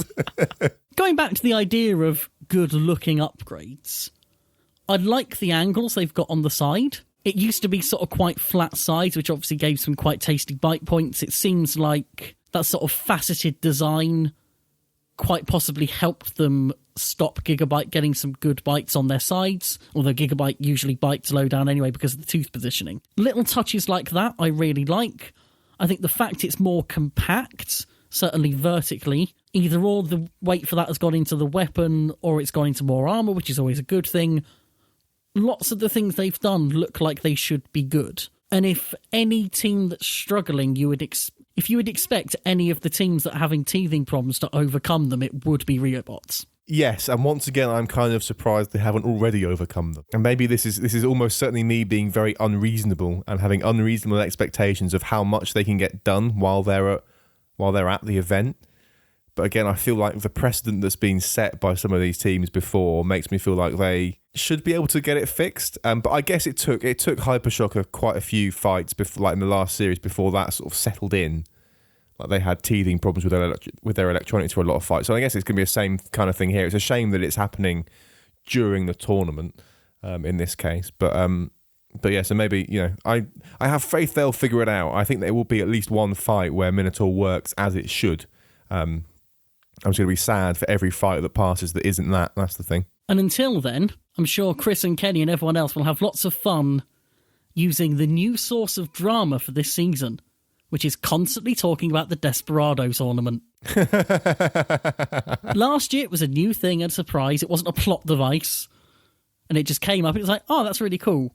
Now, every time a robot loses, we have to hear about it. Can we just go like half an episode without mentioning it?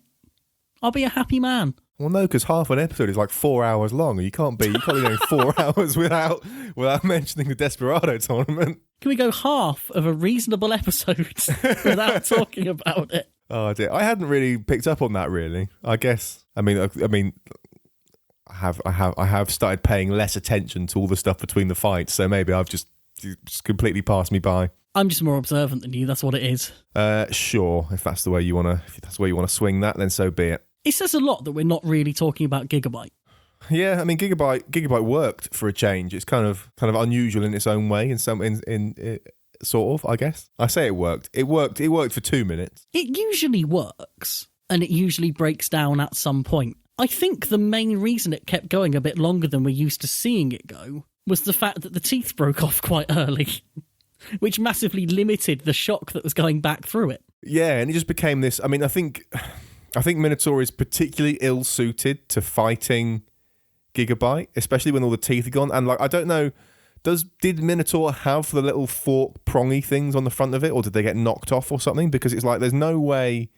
There is no way for once Gigabyte had lost its teeth, there was just nothing left for Minotaur to grab and throw. I don't think they went in with the forks. I don't think you would go in with the forks. You'd expect them to get broken off. But like they need something to get under Gigabyte to stand a chance of doing anything to it, because otherwise it's this perfect gradient from all sides that might even be moving underneath you, and you can't, like, they're not going to get much of a, I don't know, like they're just not going to get the kind of, what I feel like they need is some kind of something on the bottom bottom on the front of Minotaur that will allow them to get a bite on this sort of like the outer edge and underneath the shell of Gigabyte is what I sort of feel like they needed to be able to get, and they couldn't do it. Basically, you want Minotaur to have a full-on chunky feeder wedge option. I think so, yeah. Maybe not all the time, I don't think, but yeah, having the option for it, maybe. And I think it would have been useful in this fight, but maybe that's only useful in hindsight. I don't know.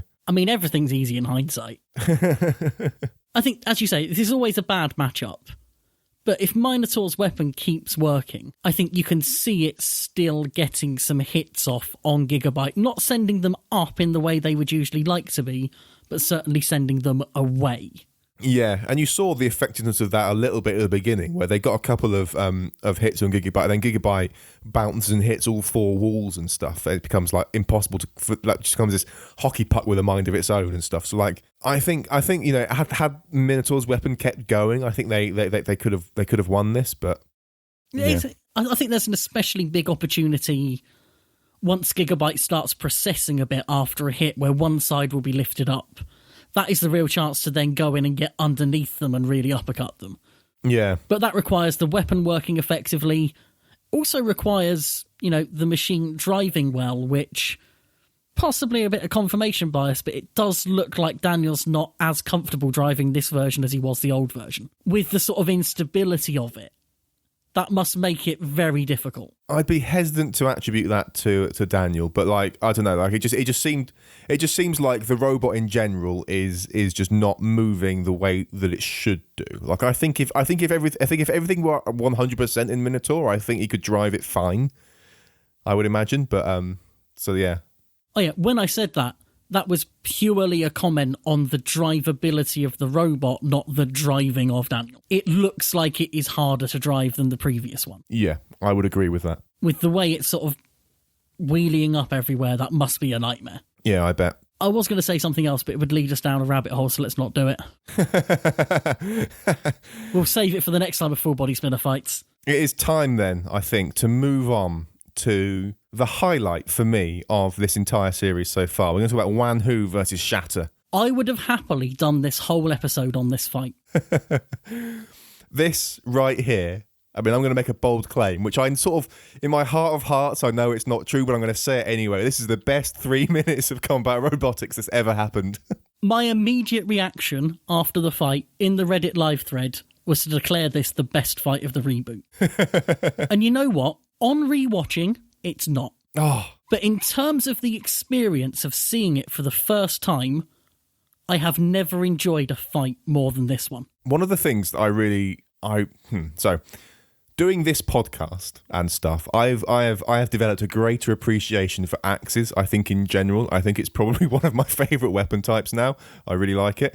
But the other thing, and I don't know what episode we talked about this, but way back near the beginning of Spinnerproof, we talked a bit more about sort of silly or alternative ideas for robots, and I described to you a robot that is Shatter, and I think it was also one of the robots that these guys have made in the past as well, but like an axe with Omni wheels and stuff. Yeah, I think at the time I basically went, that robot exists and it keeps getting rejected by Robot Wars and BattleBots. Yeah, so even then it existed, but it was an idea that I'd come up with independently. I had never seen this robot before, and I was like, this would be amazing, I'd love to see this. And I feel like we saw it a little bit in, what was it, King of Bots and stuff, but I feel like this was just like, this was it for me. This was 3 minutes of a robot idea that I'd had in my head ages ago, and it's like, this is it, on screen, working beautifully, I think.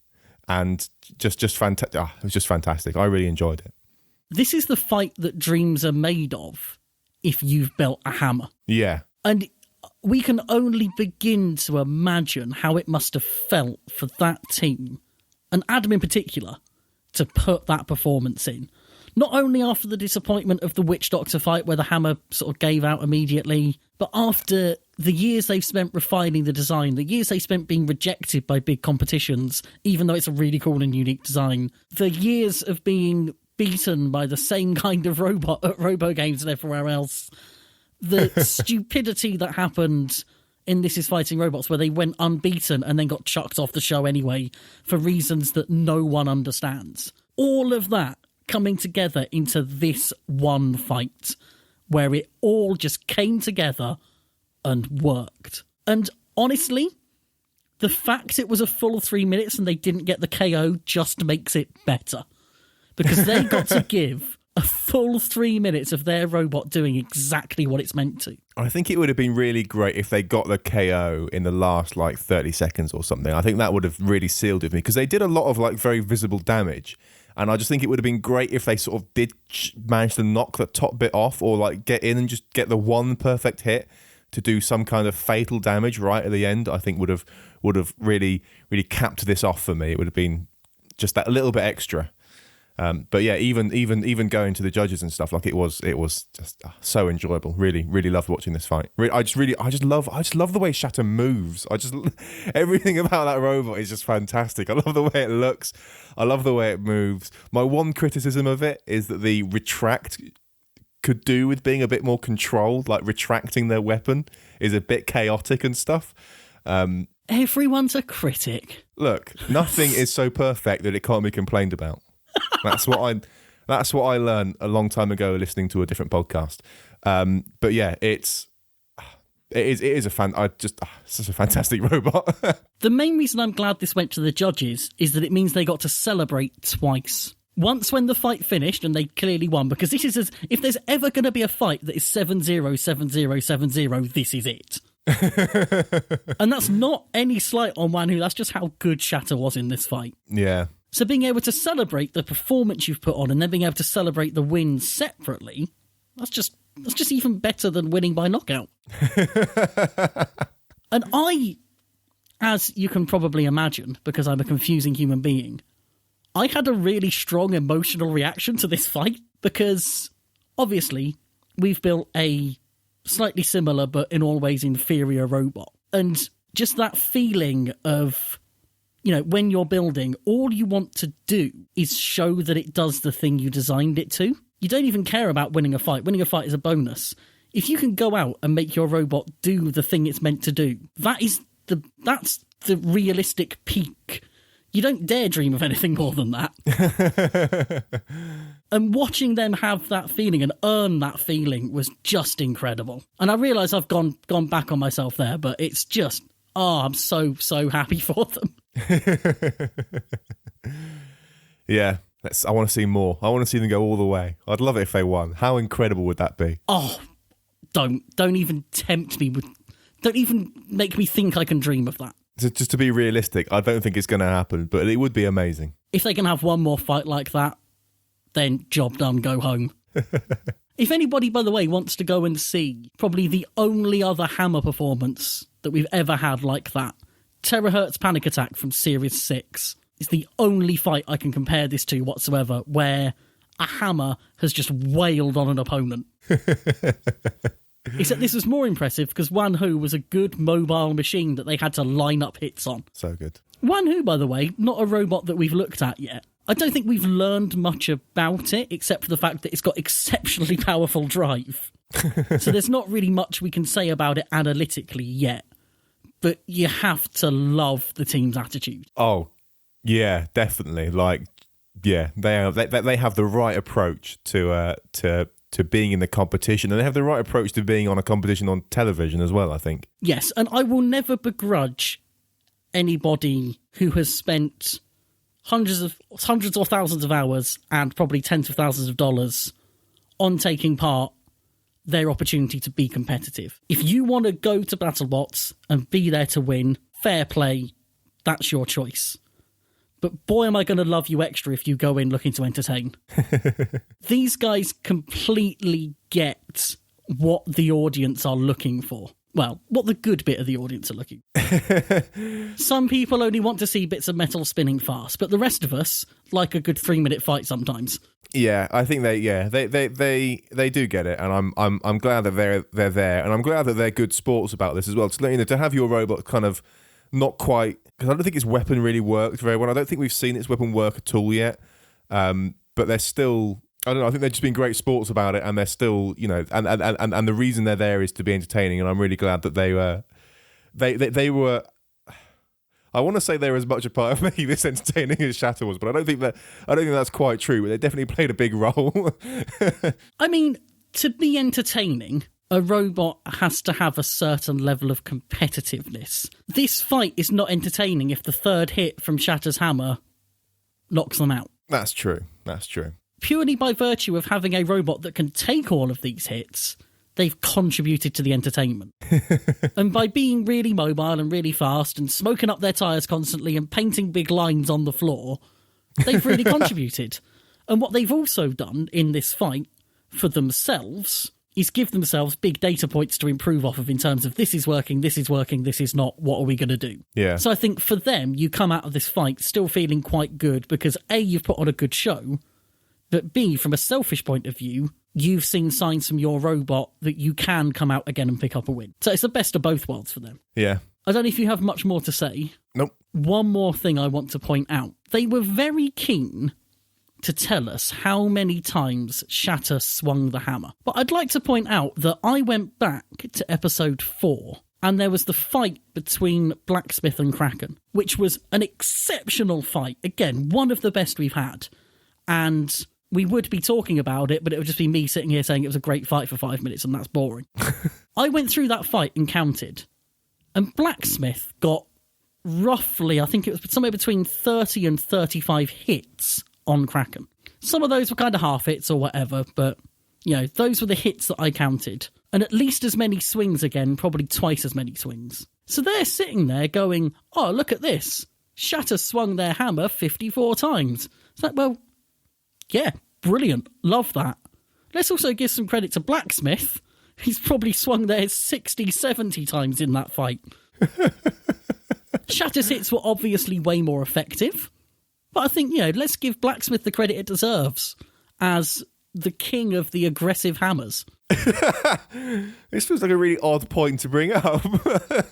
Oh, dear. I don't know what, commentary, they do weird things, I guess. I don't know why they brought it up in this one and not Blacksmith, but I don't begrudge them counting it in this one and not others. I don't feel like they're not crediting Blacksmith. They always talk about Blacksmith always putting on a good show and always having a very active hammer and stuff. Like they've always said that. Oh, I'm fine with them not counting it every single time a hammer goes out, but now that I've noticed it, I feel duty bound to mention it. And I have. Okay. It has been noted. It is on the record. Shatter and Blacksmith, thank you for being great hammers. All the other hammers, thank you for being, at the very least, good hammers. Some of you will probably go on to be great hammers. Some of you have probably already proven yourselves to be great hammers, and I've just forgotten. Hammers are good. More hammers. Hammers forever and always. I will now sing the national anthem of hammers. Dunk, dunk, dunk. We haven't used those in ages, actually. People have probably forgotten the hammers. Oh, dear. Genuinely, if I wasn't in a house with other people, I would probably have had a go. But alas, here I am, self-conscious. Oh, well. Right then. Well, Awkward Hammer Cut 2. Son of Waiachi versus Whiplash. I know you've not been watching very much of it, but the build-up to this fight was really good. Was it? The stuff where they were kind of following Team Whiplash through their prep, I'll take or leave that. That's good stuff. It's, very informative. Again, better than any Robot Wars Judges segment. What they did with the fight intro, I absolutely loved. Those sort of, just capturing those moments arena side before they do their arena walks. It was really weird. Was it? Like, it's weird because it's not common, because they don't always do it. And I think this is the first, to my recollection anyway, the first time they've done it. It's probably not actually the first time, but the thing is, it feels like someone different edited this episode or something, or as if there was like a change of direction halfway through the edit process or something. I don't know, but it stands out in a weird way. I'm not saying it's bad or anything. It's just inconsistent with the style of the rest of the show, I think. As a general point, I think the sound design has changed this episode and maybe the one before. For this specific segment, I've actually got a big load of notes here about how I really liked the way they changed style to show that something different was going on. I thought that was really smartly done. And that has been done from the outset in the camera work. So, boring filmmaking time. If you look, when they're doing the cross-cutting to Farouk doing his intro, they're not using the normal camera angle and they're not using the normal colour grading. It's a slightly longer lens from a slightly higher angle, slightly more sort of documentary style. And it's just subtly signalling that we're not doing things the normal way. So instead of this really jarring cross-cut between the sort of handheld, poorly lit behind the scenes, everyone's getting ready, to normal broadcast quality Farouk intro, if they had that sort of cross-cut there, that'd be really jarring. But instead, they just dialed it back a bit and just kept it all contiguous, and I thought that was brilliant. They've just pulled you out of the show side into the sort of documentary side for a second. But the whole, even with all those subtle little touches, the entire intro feels out of place because it's stylistically different from every other intro. Yeah, like out of place, but not in a bad way. There's a certain format and pattern that the audience will expect that builds up over time when they lay it down. This is the structure of the show, and this is how each bit feels. And this is the style of it. And then in this fight, for seemingly no reason, they've done a different style of it, and it's weird. And again, I'm not saying it's bad or they shouldn't. Well, maybe I am saying they shouldn't do it, but I'm not saying it's bad or anything. It's just different, and it feels unmotivated, and I don't understand why they did it. I agree with everything you said up to the word weird. Replace that with great, and then I'm done. Smack a full stop on the end of it. Yeah, but it is weird. I'm not right. Like, weird can mean more than just like weird in a bad way. Like, weird is in unusual, is in not the norm. That's what I'm meaning when I'm saying weird. Okay, it feels weird. It feels unusual, and I'm not ascribing that to be good or bad or anything. I'm just saying it's different, and it stands out as a result. You're implying that it was bad. But I agree, the language you're using can be neutral. But you very clearly didn't like it. Okay, right. I didn't like it. But that's the opinion of one person. But like, I do think, as a neutral point, it does stand out. Like, I doubt we're the only two people to notice that and go, that was odd. Why did they do that? I mean, yeah, we're both saying the same things. We just have different opinions on it. I really loved it. Well, I'm glad. Although it isn't something I would want them to do again, because it's something that I think would only work once. But like, why did they do it? This is the thing. This is the thing that sort of, if we're gonna go all filmmakery and sort of think about this stuff, like, whenever you do this stuff, I feel like it needs to be motivated by the story or something. And I don't understand what's going on here. Like, if this was a significant fight between like, so if you had like a teams that had like known each other a long time, or if there was some kind of these guys, if for example, if like this kind of thing for like Monsoon versus Ragnarok or whatever, where it's sort of like, here's some people that have fought as a team before, and now here they are they're fighting each other on separate teams and stuff. I can sort of see in that situation there being a motivation for doing something stylistically different. But in this one, it's just like, this is just a normal matchup. I don't think there's anything special about this matchup, so I don't understand why it got a special treatment. Motivation is an interesting one, because I've seen people kind of conspiracy theorising around this, that they wanted to paint Whiplash as the good guys and Son of Waiachi as the bad guys, which apparently was them trying to foreshadow the result of the fight, even though they had to shoot all of that before the fight. Maybe they shot an identical version where Son of Waiachi looked like the good guys and Whiplash looked like the bad guys, in case Son of Waiachi won. That's a totally reasonable thing to think.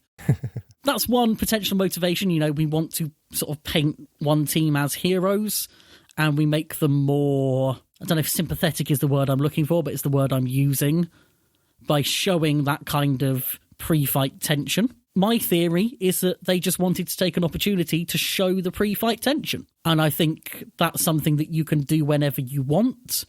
And the Whiplash team just happened to be a really good team to do it with, because they've got the sort of family note that you can hit on. And also they're just a group of people that are quite comfortable with the camera. Yeah. I don't think you need necessarily any more reason to do it than that. And I think, again, we had it with Will Bales, where they are And I usually hate it, the sort of human drama side of things, but I really appreciate the fact that they are starting to show that actually this stuff isn't very easy and that people do have an emotional investment in it. They do get anxious before a fight. They do get annoyed if they lose, and they are happy when they win. And I think this was a part of that. Well, we'll see if they do it again. I mean, they won't do this again. Again, it only works as a one-off. Should we talk about the fight quickly? Yeah, why not? I think that Whiplash did a really good job. They did another, not quite a textbook box rush, but I think they did reasonably well, and they had a couple of really good moments where they did manage to stop Son of Waiachi from spinning and then capitalise on that. Even when they lost a wedge on the front, the driving of Whiplash is incredible. They lost that wedge on the front right of the robot, I believe, and then just did an amazing job of only letting Son of Waiachi hit the front left from that point on. Like, it's just... Oh, that was incredible. It's just absolutely astonishing that they can do that. I think that's really great. And yeah, they did exactly what they needed to sort of, turn Son of Waiachi upside down. And I just think this is just an amazing demonstration of the driving ability of that team. They did, does such a great job driving Whiplash. It's also just a demonstration of how you beat Son of Waiachi. Yeah. Because it isn't as simple as a box rush and put them over. They did the right thing by attempting a box rush. The floor got in the way, just the same way as the floor got in the way in Quantum Lockjaw as well. So they haven't got that immediate advantage. And really, whatever you do against Son of Waiachi, you're going to have to take some hits. Mm. And there are two things you can do. You can make sure you take those hits in the right place, and you can minimise the size of those hits at times. And they did a combination of the two. So they started off, as you say, taking all of the hits on that right wedge. And when that got torn off, they somehow, I don't even understand how they pulled that off, managed to take all of the big hits on the left wedge and the smaller hits on the weapon. Crazy nuanced driving right there.